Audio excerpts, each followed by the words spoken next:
una sèrie d'instruments que s'han fet des de la pròpia federació els darrers anys, que precisament el que tracten és d'ocupar aquells llocs que el mercat de la banca convencional i les entitats financeres en general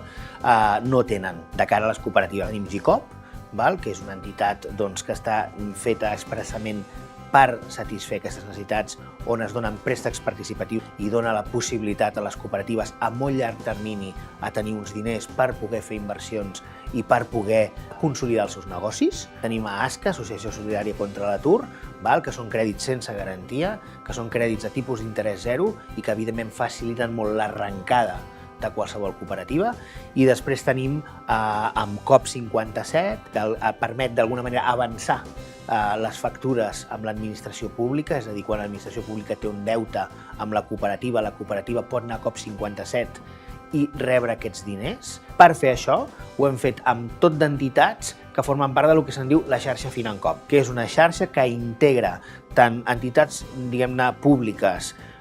com privades i de cooperatives en base ètica i social, que